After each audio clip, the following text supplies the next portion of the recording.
સુરત શહેરના કતારગામ અને અડાજણ સહિતના વિસ્તારોમાં દબાણો પર તંત્રનું બુલડોઝર ફરી વળ્યું છે, જેમાં ઓટો ગેરેજ, કરિયાણા દુકાન અને ભંગાર સહિત પાનનો ગલ્લો ઉભો કરી ભાડું વસૂલવામાં આવતું હતું. આવા અનેક સ્થળો પર કરવામાં આવેલા દબાણો સામે તંત્રએ કાર્યવાહી શરૂ કરી હતી. જિલ્લા કલેક્ટરના આદેશ બાદ મામલતદારની હાજરીમાં તમામ દબાણો પર તંત્રનું બુલડોઝર ફરી વળ્યું હતું. જ્યારે સરકારી જમીનો પર દબાણો કરાશે તો લેન્ડ ગ્રેબિંગ એક્ટ હેઠળ ફરિયાદ દાખલ કરવા તંત્ર દ્વારા આદેશ જારી કરવામાં આવ્યા હતા. હું દિનેશ ગામિત, મામલતદાર કતારગામ. આજરોજ કતારગામ વિસ્તારમાં સિંગણપોર ખાતે સર્વે નંબર 40 પૈકી 2ની જગ્યા હતી, જેમાં ટીપી નંબર 35માં 493 ચોરસ મીટર જેટલી જગ્યામાં ગેરકાયદેસર દબાણ થયેલ હતું. જે દબાણ દૂર કરવાની કાર્યવાહી અત્યારે ચાલુમાં છે.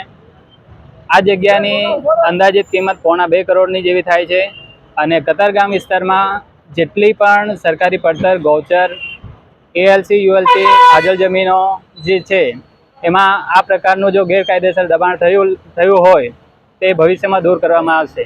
કેટલી કિંમત છે અને કેટલા સમયથી અહીંયા કઈ પ્રકારની પ્રવૃત્તિઓ ચાલતી હતી?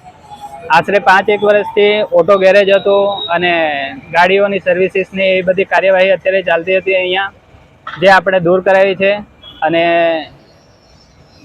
એ જે છે એ પ્રવૃત્તિ સદંતર બંધ કરવામાં આવી છે અને આ જે જગ્યા છે હવે ઓર્ડન કરી અને સુરક્ષિત કરવામાં આવશે.